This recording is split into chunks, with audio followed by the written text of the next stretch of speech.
अस्सलाम वालेकुम। उम्मीद करती हूँ आप लोग सब खैरियत से होंगे। चलिए जी, आज का हमारा टॉपिक है the working of DNA and RNA. तो जैसे कि हम लोगों ने बच्चों टॉपिक शुरू किया हुआ था कौन सा, न्यूक्लिक एसिड वाला। तो उसमें हमने डीएनए और आरएनए डिटेल से पढ़ लिया था। अब हम देखेंगे कि डीएनए और आरएनए काम कैसे करते हैं।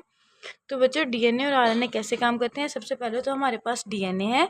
The molecule in a chromosome consist of thousand of nuclear. DNA का मॉलिक्यूल किस पे कंसिस्ट करता है, थाउजेंड्स ऑफ न्यूक्लियोटाइड। ठीक है, और along the length of the DNA molecule there are specific segments called gene. अब क्या होता है हमारे पास बच्चों, हमारे पास समझो इसको इस तरह से, ये जो एक क्रोमोसोम्स है ना, वो बेसिकली एक डीएनए से मिलकर बनता है। एक डीएनए अपने आप को कॉइल करता है तो हमारे पास क्रोमोसोम बन जाता है। तो क्रोमोसोम्स के ऊपर स्पेसिफिक सेगमेंट में अलग अलग टाइप की इंफॉर्मेशन होती है जो कि सेल ने देनी होती है।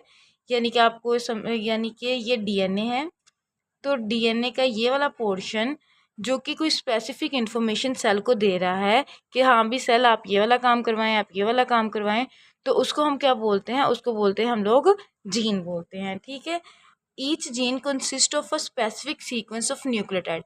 हर जीन में क्या होता है हमारे पास, न्यूक्लियोटाइड का स्पेसिफिक सीक्वेंस होता है। 3 न्यूक्लियोटाइड मिलते हैं तो एक कोडोन बनता है। एक कोडोन के बनने से एक अमाइनो एसिड मिलता है। जब एक अमाइनो एसिड जोड़ते हैं, दूसरा अमाइनो एसिड जोड़ते हैं, तीसरा जोड़ते हैं, तो एट द एंड हमारे पास अमाइनो एसिड की चेन बन जाती है जिससे प्रोटीन बनती है। उस प्रोटीन से इंसान के सेल का करैक्टर बनता है। इंसान के हर जानदार के सेल का करैक्टर उसी प्रोटीन की वजह से बनता है।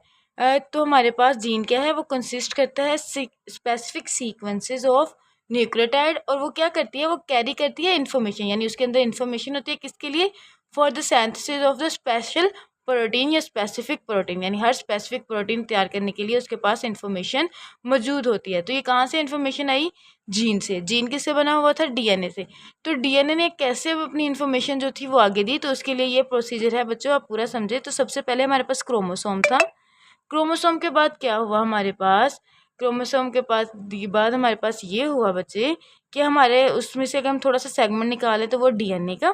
ठीक है, डीएनए ने वो जो स्पेसिफिक जीन थे उसको कॉपी भी करना था ना, जो आगे बनवानी है। तो न्यूक्लियस के अंदर ही डीएनए से हमारे पास एमआरएनए बना। एमआरएनए को मैंने डिटेल से आप लोगों को बताया हुआ था, मैसेंजर आरएनए। उसके बाद क्या करेंगे, एमआरएनए से आगे क्या बनेगा हमारे पास, वो एमआरएनए पास जाएगा राइबोसोम के, राइबोसोम उसको पकड़ लेगा और एमआरएनए को पढ़ेगा कि हाँ भी कौन सा मैंने अमाइनो एसिड जब जोड़ना है। तो एमआरएनए राइबोसोम ने पकड़ लिया है, तो यहाँ पे ट्रांसफर आरएनए हो गए, जो यहाँ पे अमाइनो एसिड्स पड़े होते हैं उनको लेके आएगा। ये देखो, ये अमाइनो एसिड जुड़ा, एक अमाइनो एसिड, उसके साथ दूसरा अमाइनो एसिड, तीसरा, चौथा, और at the end amino acid की चेन बन गई जिससे प्रोटीन बनी, और उस प्रोटीन ने हमारे सेल की कैरेक्टरिस्टिक्स को कंट्रोल किया। तो बच्चों हमारे पास ये प्रोसीजर जिसमें हमारे पास डीएनए से आरएनए बनता है और आरएनए से प्रोटीन बनती है, इसको हम बोलते हैं सेंट्रल डोग्मा। तो हम कहेंगे working of DNA also called central dogma. अगर आप लोगों को क्वेश्चन आ जाता है डिफाइन सेंट्रल डोग्मा, तो आप कहेंगे कि जो डीएनए की वर्किंग का प्रोसेस है उसको हम बोलते हैं सेंट्रल डोग्मा।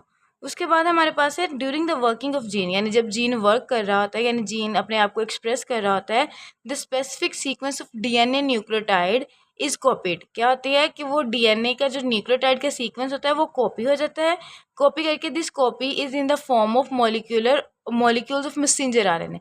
यानी डीएनए ने जो मैसेज देना है कि किस तरह की प्रोटीन बनी है, तो वो किसके किसके थ्रू देना है, वो उसने एमआरएनए के थ्रू देना है। ठीक है, तो और इस प्रोसीजर को क्या बोलते हैं, यहाँ से इसकी डेफिनेशन शुरू हो गया है, the process of making mRNA copy of DNA is called transcription. ये इंपॉर्टेंट डेफिनेशन है बच्चों, व्हाट इज ट्रांसक्रिप्शन।